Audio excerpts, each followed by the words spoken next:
Olá, bem-vindos! Se você curte entender a fundo as grandes viradas da história, já aproveita, se inscreve aqui no canal e ativa o sininho. É um clique para você, mas ajuda demais a gente a levar esse conteúdo para mais pessoas, beleza? Então vamos lá. Hoje a gente vai mergulhar de cabeça num dos movimentos mais transformadores de todos os tempos, a Reforma Protestante. E olha, isso foi muito mais que uma briga de igreja. Foi uma verdadeira revolução que, 500 anos atrás, começou a redesenhar o mapa do mundo como a gente conhece. Para a gente entender essa história toda, nosso roteiro vai passar por 6 momentos-chave. Primeiro, como o mundo estava preparado para essa mudança. Depois, as primeiras vozes que já se levantavam. Aí, o estopim de Lutero, o coração das ideias dele, a treta generalizada que isso causou e, por fim, como tudo isso ainda mexe com a gente hoje. Então é o seguinte, a reforma não aconteceu do nada num vácuo. Para uma revolução na fé acontecer, o mundo em si precisava estar mudando. E quem preparou esse terreno, quem adubou a terra para essa semente brotar, foi a Renascença.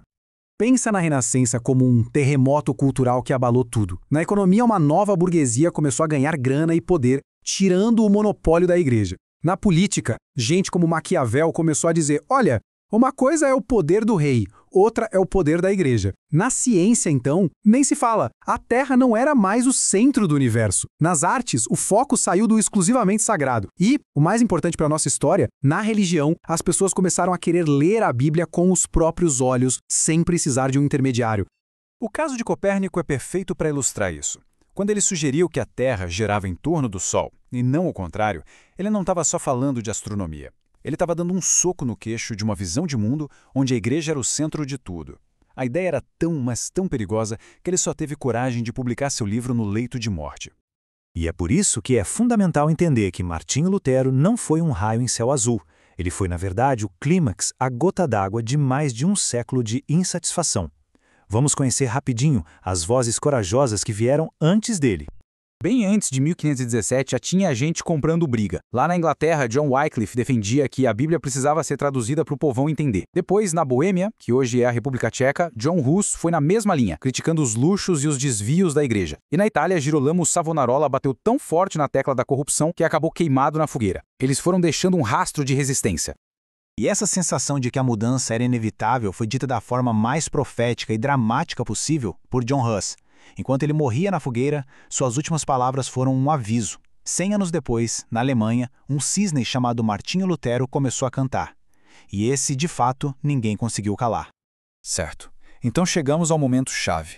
Como é que um monge alemão, um cara chamado Martinho Lutero, pegou todas essas faíscas que já estavam pipocando e transformou numa fogueira que consumiu o continente inteiro? O estopim de tudo foi dinheiro. O Papa Leão X precisava de uma fortuna para terminar a Basílica de São Pedro em Roma e autorizou a venda de indulgências. Era basicamente um certificado de perdão dos pecados. Pagou, tá perdoado. Só que ao mesmo tempo, Lutero, estudando a Bíblia, chegou numa conclusão bombástica. A salvação não se compra, se recebe pela fé. Ele ficou revoltado, escreveu 95 argumentos contra as indulgências e em 31 de outubro de 1517 pregou o texto na porta da igreja de Wittenberg. A chama tinha sido acesa. Claro, a reação foi imediata e pesada.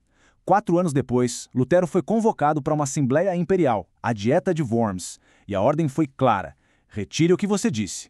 A resposta dele, firme, baseada unicamente na autoridade da Bíblia sobre sua consciência, marcou a ruptura final. Não tinha mais volta. Mas afinal, quais eram as ideias por trás de toda essa confusão? O que estava realmente em jogo? A gente pode resumir o coração da teologia da Reforma em 5 pilares, conhecidos como 5 solas. Sola é somente em latim. Vamos ver cada um. O primeiro pilar, a base de tudo, é o sola scriptura, ou seja, somente a Escritura. A ideia aqui era radical. A única régua, a única autoridade final para a fé é a Bíblia. Não o Papa, não um concílio, não a tradição da igreja. A Bíblia está acima de tudo e todos.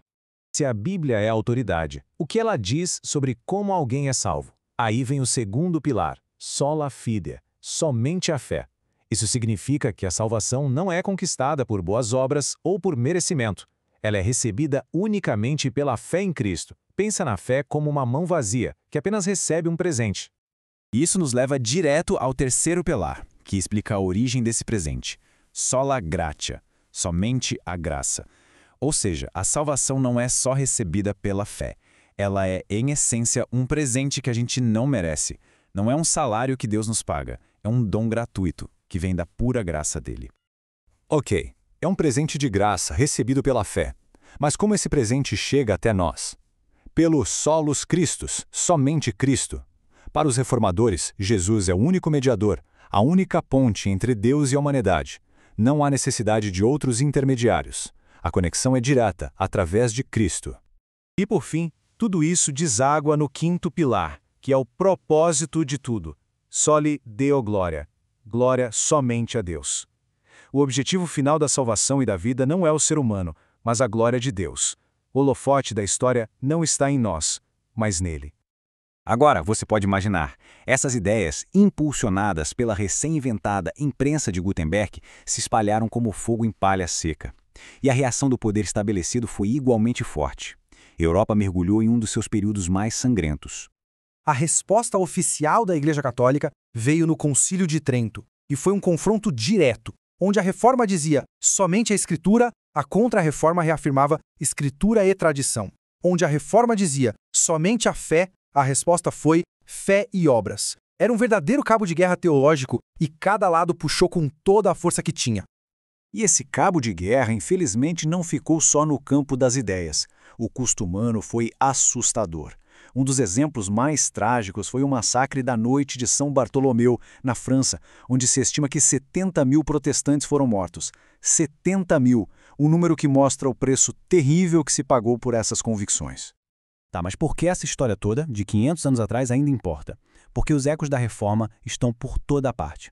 Eles estão na base de muitos conceitos que definem o nosso mundo hoje, como a liberdade de consciência, a ideia de um Estado laico e até mesmo a ética de trabalho que, segundo alguns, ajudou a impulsionar o capitalismo. E talvez um dos legados mais poderosos da Reforma seja este lema: a Igreja Reformada sempre se reformando. A ideia aqui é fantástica.